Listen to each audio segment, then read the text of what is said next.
guys. So tonight's Thursday, and normally we don't do this, but it's so close to election day, we just have to do a solo sesh. It's an off day, and Stealth is at band practice. So as you guys know, he has performances coming up on November 3rd, as well as many others. And make sure to check them out on Bandcamp. The Lost Tribe just dropped another album.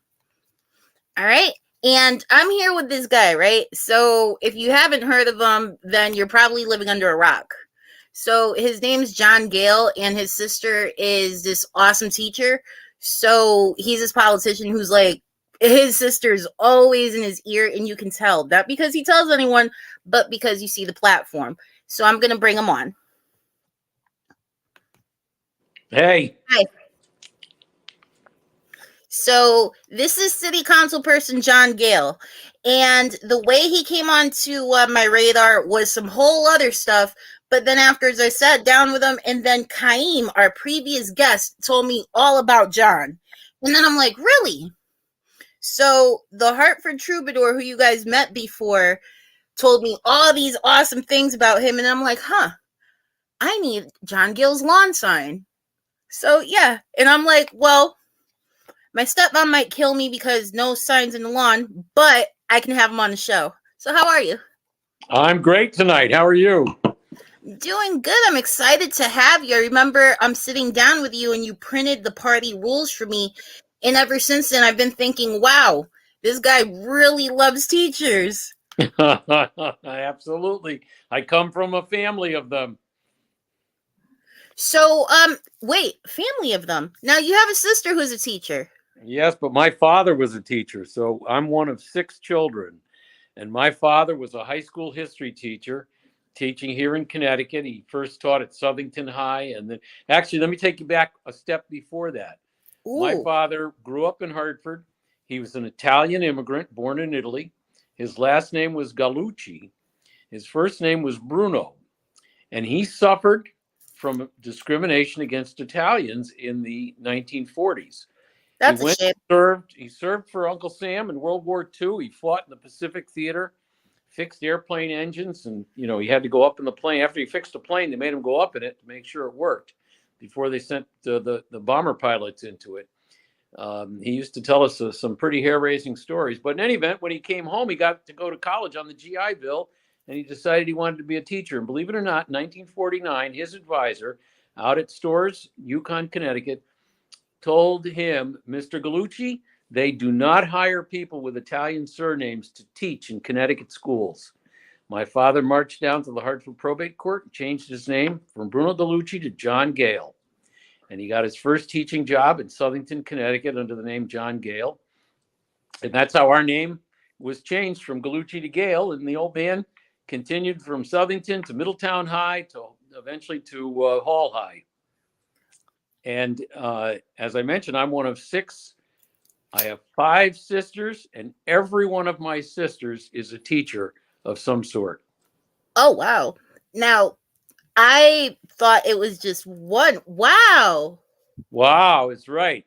Well, So, only Carol is in Hartford. The family moved to New Jersey at some point after, I'm the oldest, mind you, and after I was in college, the family moved to New Jersey, and so I have 4 sisters who settled in Jersey, and respectively, one of them taught dance and weaving. Another one was a kindergarten teacher. Another one a librarian, and another one teaches special ed. Quite apart from Carol, who here in Hartford with the Breakthrough Magnet School and ultimately teaching high school history herself. I was one of the test pilot kids. So before it became a separate school, I was part of the test pilot over at McDonough. That's wild. That's early on. Yeah. Carol and Norman Newman Johnson, and they created this wonderful program, Breakthrough Magnet, in an attempt to change the mold up a little bit and see if it worked a little bit better for the kids. Yeah, I loved going through with the same kids every year. So it's like, I was with Mrs. Kellogg, we were all together. Mrs. Willits, we were all together. And then Ms. Gale, we're all together. Yeah. So. And Miss Gale is still friends with Miss Kellogg to this day. Oh my God. I remember. So she brought her kids to school before, and I've always wondered like how she's doing, how her daughters are doing.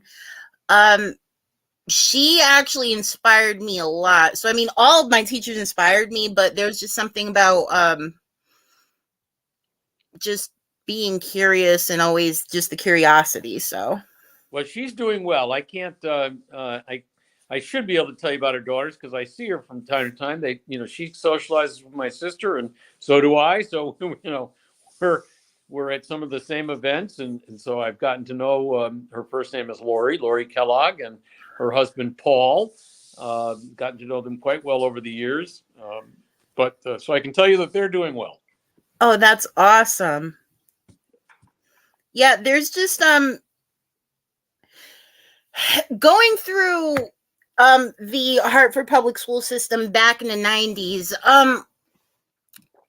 These teachers had a very thankless job. I remember so everyone was doing their best, and there were floor tiles falling on our heads as students. And yet our teachers always showed up to work every day with a smile, and they always fought the good fight. I loved it. Well, So teaching's a special profession, and it takes a special person to get into it. And I know in my family, my sisters love teaching, and they got the example from my father, who loved teaching. He never missed a day of work. Never missed a day. 37 years of teaching school, and the man, he never took a day off, and he never missed it for a cold anything. He felt it was his responsibility to be there for his kids, and he never came home right after school. He would stay in the school building generally till about 4:30, 5 o'clock, and then come home. He would do his lesson plans there, and so he was always available. If a teacher, a parent, another teacher or a student, anybody wanted to have access to him, he made himself accessible. He loved what he did. He told me often, he said, "Son, I've never worked a day in my life." that's awesome. Because he loved what he did, and it was clear that he made an impact with students. And as a kid, I can remember, you're a teenager, the doorbell rings, and it's a former student of his who's come by to say hi to Mr. Gale, to say, I'm in college now, Mr. Gale, or I'm doing this now, and I just wanted to come by and thank you. And that made quite an impression on us as kids, that people were coming by to say thank you to your father.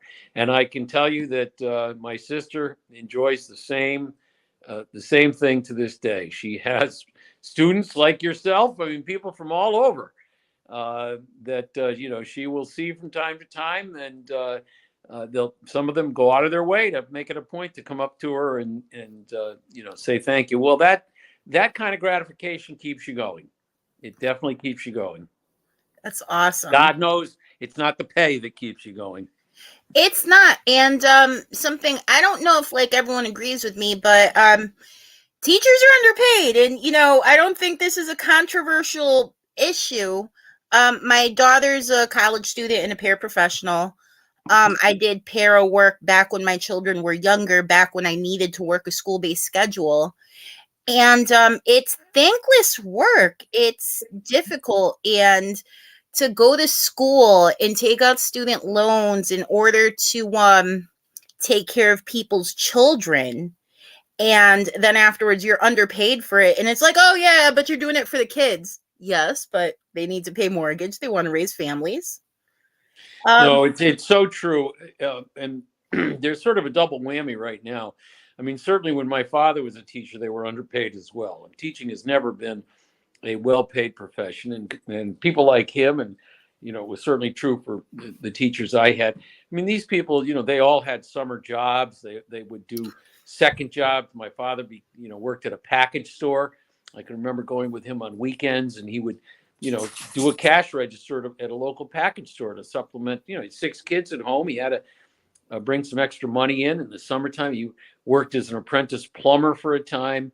Ultimately, he got his own real estate license and started selling real estate. So, everybody does, has to supplement because they were never well paid. But one thing that they had then was quite a bit more respect from both the parents and the students. And today, I fear that much of that has been lost, and it's I think it's very dangerous for teaching, because it's one thing to be underpaid, but at least if you're respected as, sort of a professor type thing, and I think Yeah.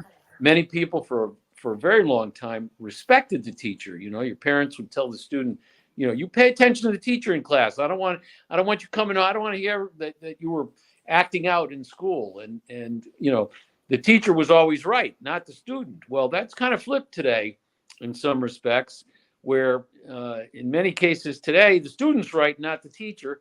And the teachers aren't getting the support from the administration when they, find it necessary to maybe exert a little authority in the classroom, authority they shouldn't have to exert, authority that they should just have simply by being a teacher. Yeah. Kids should be sitting there respectful, waiting to learn. But sadly, that's not. If the teacher's not telling the kid to jump out the window, what's the problem? Right. So that's so that's what I mean when I say kind of a double whammy. They're not paid well, and they've lost quite a bit of prestige. Yeah. Hopefully things really turn around and we start teaching our children and society to treat them better before they just leave and all become bartenders or whatever pays better. And so you will know that Miss Gale, Carol Gale, my sister, is very much a force in moving in that direction and trying to bring that prestige back to teachers, making sure that teachers have the administration has their backs, and that the teachers have that support, and hopefully try to turn that ship around a little bit and bring us back to a time when teachers were more revered. And I mean, we kind of need that, students, a lot of students are ready to learn and things are kind of disrupted right now. Everything's in chaos. So, we got to do our best here. But thankfully we have some people who have worked in education. We have previous educators, and people are seeing the impacts of teacher shortages now, which, Yes, it's very unfortunate. I mean, the Hartford school system, and I'm sure they're not alone in this, have started the last couple of years down, in some cases, somewhere between 5 and 10% of their teachers. I mean, that's a number that's like 100 to 200 teachers. And so this means some kids are starting school without a classroom teacher. These are very unfortunate circumstances. Every kid needs to have that consistency. You got to have a teacher there day one who stays with you from day one through day 185 at the end of the school year. And that's wild and unfortunate. I mean, not only do we have this loss of teaching, but then afterwards we have other things that we're losing as well that really supplement, like the arts. And I know that's something you've really big an advocate for in the city as well. It's really hard to wear all these hats. I certainly have been. I mean, one of the benefits of a long life and a lifetime where you've participated in the lifeblood of your city is that I've touched all different aspects of this city, and I've been a big fan of music, big fan of culture and art from day one, and I supported all these things consistently. And whenever I've had the opportunity, such as becoming a city council member, one of the very first things that I did was to create the honorary position of poet laureate. Yes. I thought that, there's a national poet laureate and there's a state poet laureate. And I knew at that time, if you go back 8 years ago, there actually were a lot of little bars in Hartford that were doing poetry reading. And yes. It was, these things, they were being advertised around, and it was really kind of cool, open mics and whatnot. So I introduced an ordinance to create a poet laureate. My colleagues went along with it, and we did it. And we sent it over to the Cultural Affairs Commission to let them do the job of vetting people and coming back with a recommendation for poet laureate. And, a year later, this fellow, Frederick Douglass Knowles, became Hartford's first ever poet laureate. And I always knew that in addition to poet laureate, I always wanted a troubadour. Because to me, those two things were those are the honorary positions that every state should have and every city should have. And we have tremendous musical talent in Hartford, and it extends a huge spectrum. Just a total aside, tonight, just before I came onto your show, I stopped. I was door knocking. I was campaigning, and I hit the doors until about 6:30 when it started to get pretty dark. I walked into Monte Alban, a Mexican restaurant on Farmington Avenue here in Hartford. Thought I'd grab a couple of tacos, sit down, relax for a few minutes before coming on your show. And who's in Monte Alban but a fellow named Nat Reeves? Now, I don't know if you know that name, but Nat Reeves is a world famous bass player, stand-up bass. I mean, we're talking an acoustic stand-up bass. Nat has, more my contemporary than yours. He's been playing, and when I say he plays around the world, I mean he plays everywhere. When I saw him tonight, he had just come back from playing a gig in Switzerland. Oh, wow. And this is the kind of talent that lives here in Hartford. He's associated with the University of Hartford, the Hart School over there. He's taught generations of jazz musicians how to play jazz, and his particular instrument, as I said, is the bass. So anyway, I mean, I float around from guys like that to some of these guys that play bluegrass fiddle, and everything in between. And so I on the heels of doing the poet laureate, I introduced an ordinance to create a city troubadour. And Kaim Kelly, I think you mentioned was a guest on your show. He was quarter of the backpack. He was chosen as the first city troubadour, and I was thrilled. And I make it a point. I tell these guys, send me your schedule of events. So FD Knowles there, he would send me his events. Kaim sends me his events. I put them on my Facebook pages. I tell my colleagues. I don't think I've had Kaim come to council yet, but I had FD Knowles come to council several times.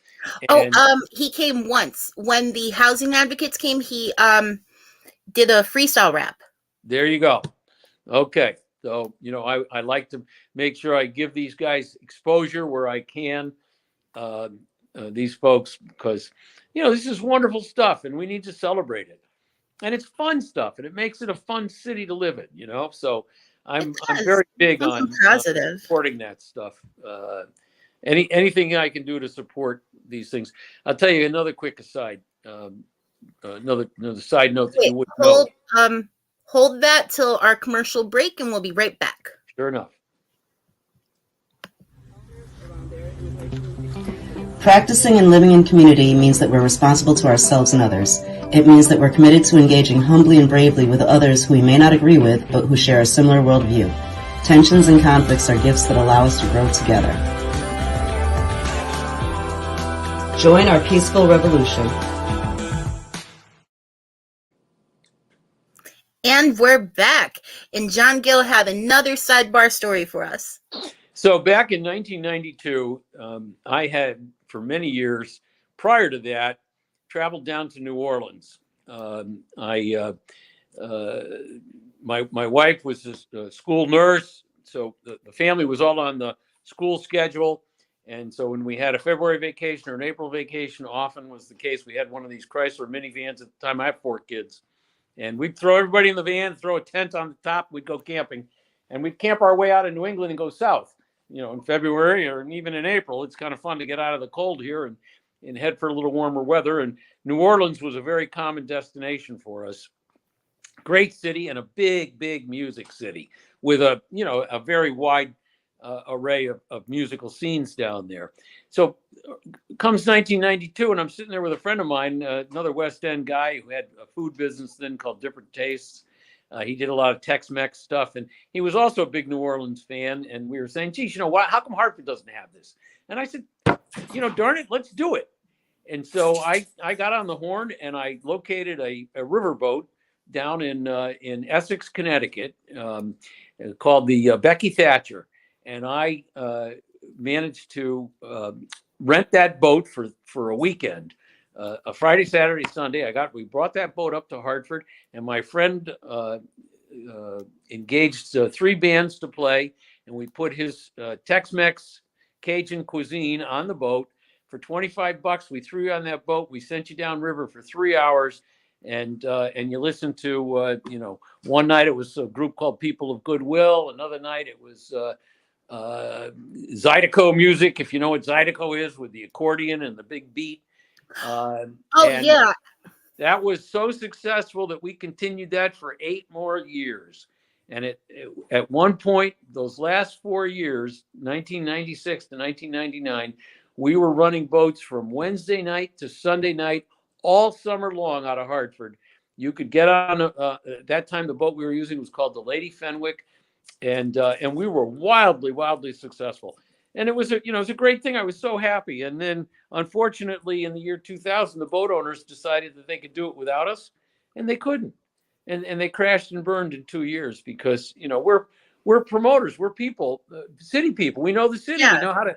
We're on the radio. We knew all the radio show disc jockeys. We knew the places to They wanted advertise. to steal your idea and boot you. They tried to steal our idea. They even tried to steal our name. We were called Jambalaya on the River, and the Jambalaya, jambalaya is a dish, but jambalaya begins with Jam, jam. So we accented the jambalaya on the river. We had the riverboat as our logo. It was a very pretty logo. I mean, I still have all the stuff. If you come to my council office, I have several of the programs from some of the and we got national recording artists to come, and we threw these guys on the boats, and we had some wild times.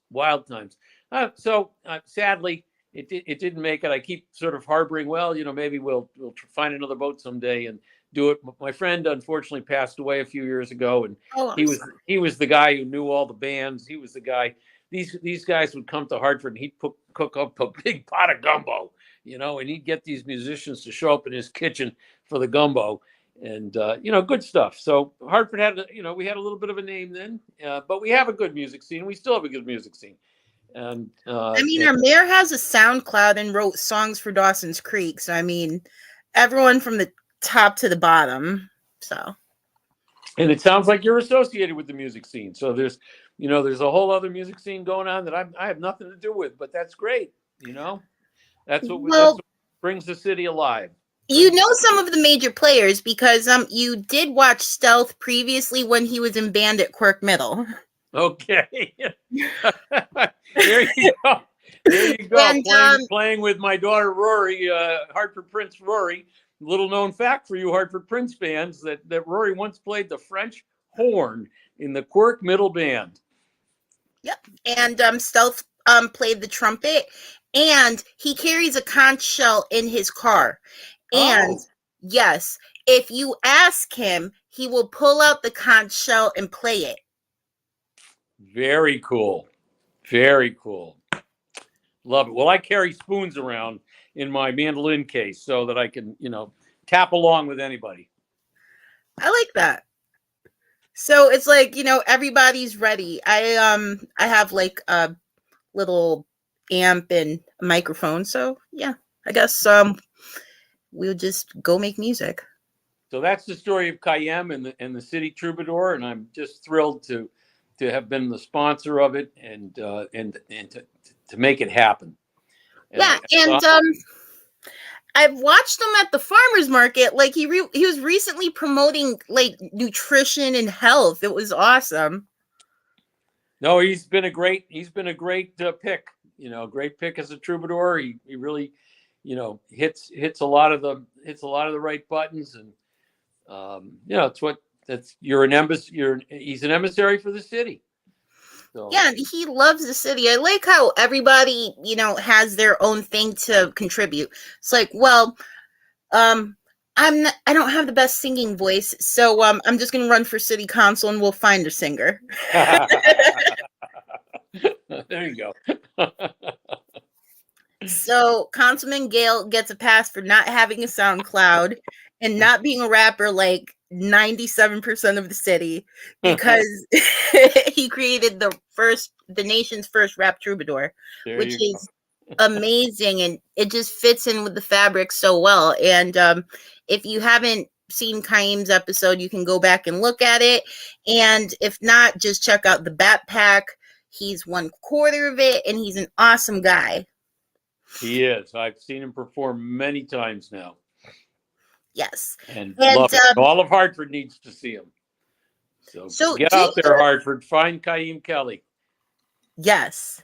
Do you have a favorite hip hop artist? Stealth is usually the one that asks, but I was told to ask on his behalf. I can't say that I do. I because from my generation, it's not the music of choice for me, and so. But I can say that I've certainly lived a good part of my my cultural music experience and culture in general through my children, who are all millennials, and especially Rory with the store on Pratt Street, Hartford Prince. She's brought all kinds of talent down to Pratt Street and had them perform. So now I've gotten to know a few of the names, right? So I know the name Tang Sauce, and so. This is a guy I've seen perform, and he's kind of cool. I enjoy it. So there you go. Tang Sauce and Kaim Kelly are your favorite hip hop artists. There you go. That's it. My number 1 and 2, Kaim and Tang Sauce. There we go. So normally Stealth asks that question, but it's me, and we got our answer. Okay. So, and I absolutely love Tang Sauce. So I first heard of him when my little brother, God bless my little brother. So he's amazing at what he does. He met Tang Sauce, I guess, doing poetry readings at Trinity College. And I guess just things kept going, and eventually Tang just said, I want to rap, not just dance, and that's what he did. Cool. Yeah, and it's been amazing to see like all this art popping up and it being recognized, the murals, the dances. So, people dancing on Pratt Street now. How do you feel about that? That people are coming out to watch soccer games together on Pratt Street and, enjoy each other's company. Like when Hartford, I don't remember Hartford being this way because I was born in 1984. I've heard of Hartford being this way, and I'm really loving it. And it's been my dream. It's been, I'm a guy who believes in community, and anything we can do to create more community is where I'm at. And so to watch these kind of things, and a lot of what's going on in Pratt Street has been very much due to the efforts of Hartford Prince and Rory Gale. Along with Julio Concepcion, now that he's the state rep Concepcion, but they have single-handedly turned Pratt Street into a community square. I've traveled quite a bit during my life. I've had the real advantage of being able to go places. Now, mind you, for those out there paying attention to this stuff, I didn't leave the United States on an airplane until I was 45 years old. So it's not as though I traveled at a young age, but boy, once I started, I haven't stopped. And, of course I mentioned I had those 4 kids, so it was a little tough. Yeah, I'm actually listening because you're telling me how my life is going to be because I'm 45 when my youngest turns 18. So please go on. I need to hear what's going to happen when all 4 of my kids are grown. Well, then life begins. And there's an old saying: life begins when the kids leave home and the dog dies. So we started traveling in '96 extensively, and have done quite a bit of it. And one of the things that I have enjoyed immensely, mostly traveling to European cities, but we've seen it elsewhere. We were in China for 7 weeks. We've been to India, Thailand, Singapore. almost all of these places have community squares where in the evenings people congregate, and it's a tremendous amount of socialization. Unfortunately, America's devolved to a car-oriented society where people go home at night, get into their house, get out of their car, get into their house, they turn a TV on, and they become isolated, and they're watching, it's just them and a TV, and that's their community. But best case scenario, because they might doom scroll on their phone. Yeah, right. A little bit of that. But, the ability to just be outside and talk to other people, I think, is so healthy, and so gratifying and enjoyable. So creating these kind of community spaces, creating that Pratt Street where, people come out on a Friday night. I mean, we need a lot more of that. We need it all over, not just in the downtown, but, here in the West End, we've got now this West Side Park. Yes, I love it. Yeah, it's a little community space. If you go there on a Friday night, they just have a silent disco. Oh my God. And you see families there. You see, people with little kids, old people, everything in between. And this group is talking with that group, and that group, the kids are playing with kids.